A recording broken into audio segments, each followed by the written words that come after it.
Hola. Gracias por venir y gracias a los que organizaron esto. No voy a hablar de caballos.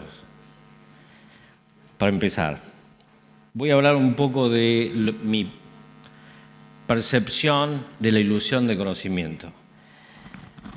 La percepción de la realidad a través de nuestros sentidos rudimentarios nos permite generar una imagen a nuestro cerebro de todo lo que nos rodea. Esto es un atributo de todos los seres vivos, la percepción de la realidad. La construcción de esa percepción y la conciencia de lo que nos rodea eventualmente se puede transformar en un cierto tipo de conocimiento.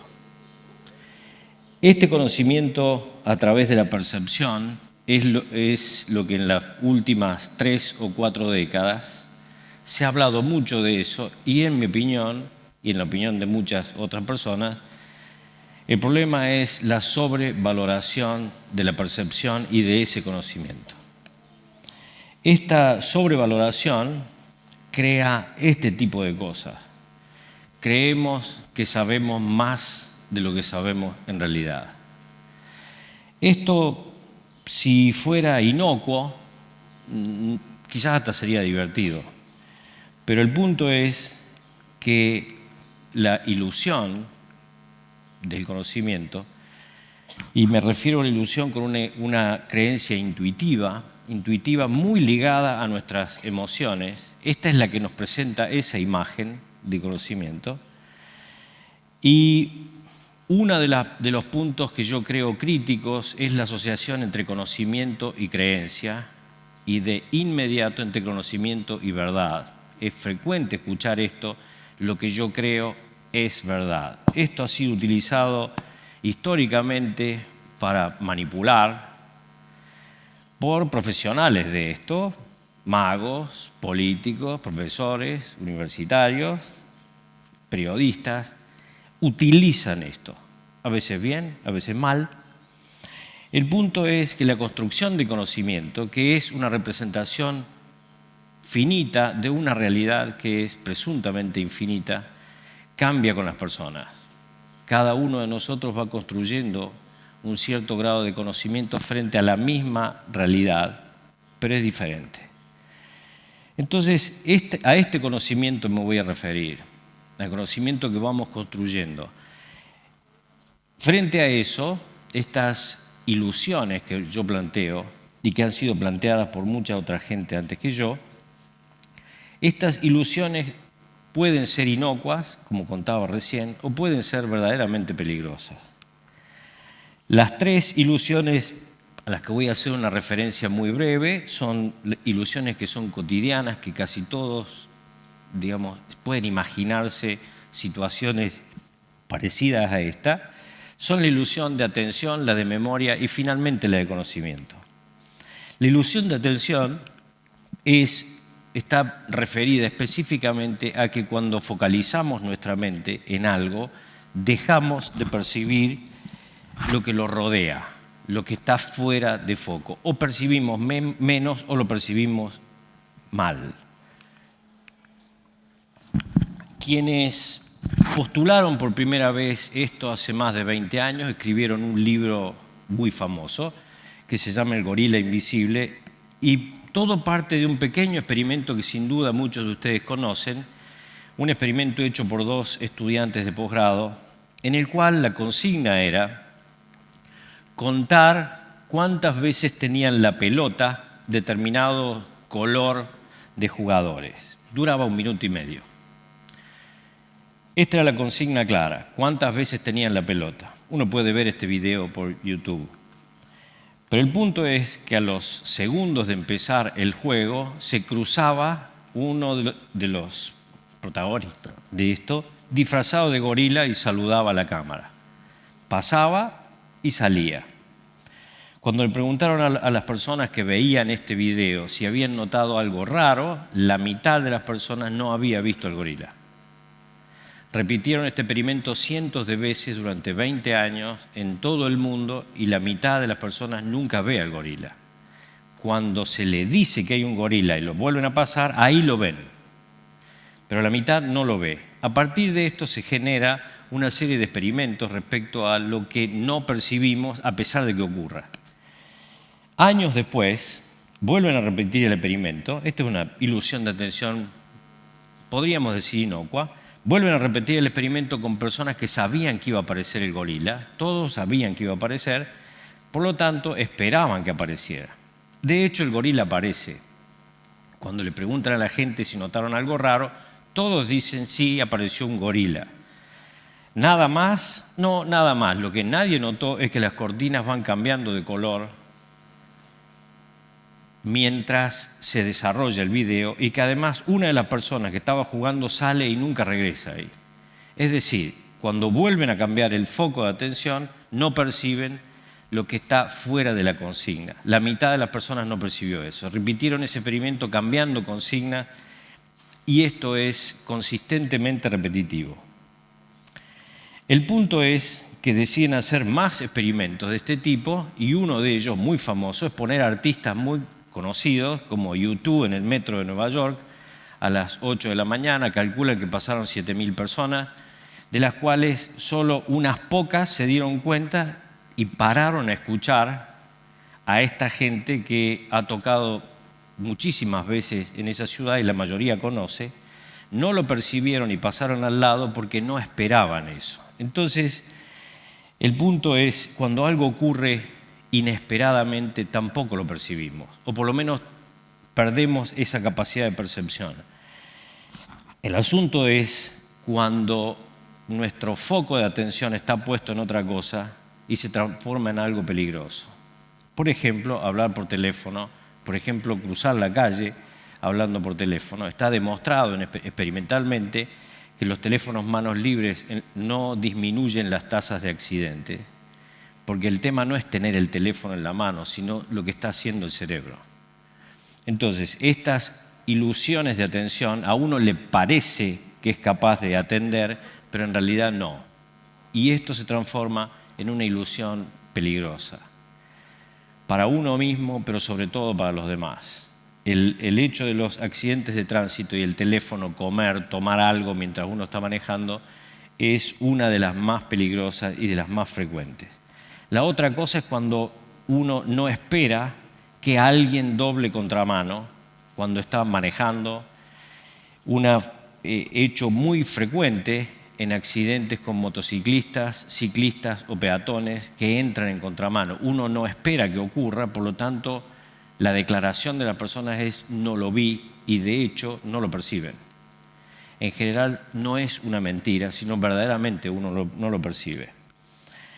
Entonces, la conclusión referida a esta ilusión es que cuando algo es inesperado, por más evidente que sea, es poco probable que lo percibamos. Si no lo percibimos, nuestro cerebro no lo hace consciente y para nosotros eso no existe.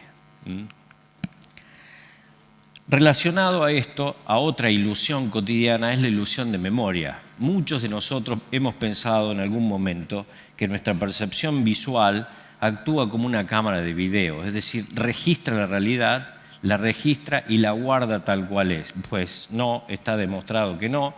Cada uno percibe porciones de la realidad, guarda porciones de la realidad y lo que es peor, cuando recuerda y cuando vuelve a transcribir porciones de realidad que recordaba, casi siempre es diferente.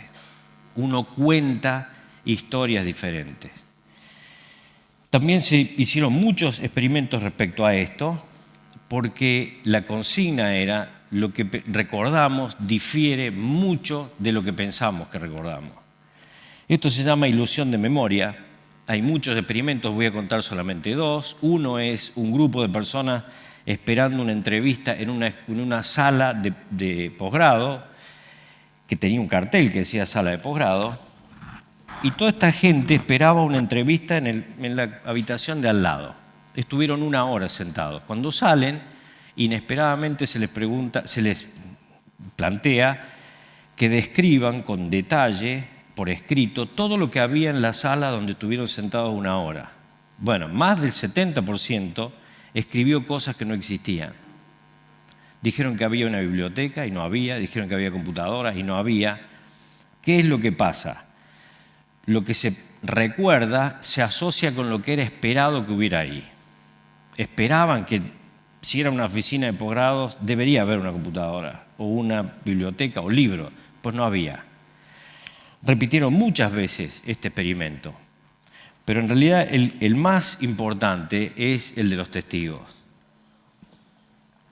La percepción visual de una realidad frente a un estado de estrés traumático en realidad distorsiona mucho lo que recordamos. Esto se hicieron también muchos experimentos referidos a esto y a simulaciones de accidentes, y la verdad es que toda la gente que estaba ahí respondió de manera diferente sobre el sexo de la persona que estaba cometiendo un hecho traumático, sobre cómo estaba vestido. Esto generó un impacto muy grande, por lo menos en la justicia de Estados Unidos, donde el testigo era un fenómeno clave para condenar muchas veces a una persona, pues a partir de estos experimentos los testimonios visuales han perdido casi todo el peso que tenían antes. ¿Por qué? Porque muchas personas, cuando reabrieron los juicios basados en testimonios, se demostró posteriormente que eran inocentes. No era que el testigo mintiera, era que su percepción de la realidad era distorsionada. Quiere decir que este tipo de experimentos ha tenido un impacto muy grande sobre, por lo menos, algunas porciones de la realidad.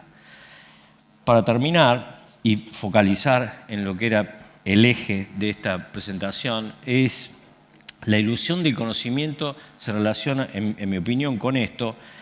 El conocimiento per se ha sido relacionado durante mucho tiempo, y todavía lo es, a la palabra experiencia, a la palabra educación, a la palabra edad, al hecho de la edad, a la confianza en sí mismo, que es algo en Occidente muy sobrevalorado. Las personas que manifiestan más confianza en sí mismo suele atribuírsele más conocimiento, a pesar de que está demostrado que no es así. A la vestimenta, se ha asociado el conocimiento con la vestimenta, básicamente al uso de corbata y de saco. De hecho, uno puede ver eso permanentemente en los anuncios, y en determinadas profesiones casi es un hábito el asociar el conocimiento al estar vestido de determinada manera, una cosa completamente ridícula, pero en fin, esa asociación se ha hecho y se sigue haciendo. Entonces, el punto es no sobreestimar el conocimiento propio y el conocimiento ajeno. Cuando uno considera que en la historia más reciente de la humanidad, en los últimos 60, 70 mil años, hay más de 100.000 religiones registradas, documentadas. 100.000 en 60.000 años, casi todas portadoras de un conocimiento, entre comillas, verdadero. La pregunta es, ¿este conocimiento es realmente verdadero? Se ha asociado el hecho del conocimiento, la sobreestimación del conocimiento propio, a lo que se llama arrogancia del conocimiento o arrogancia epistémica.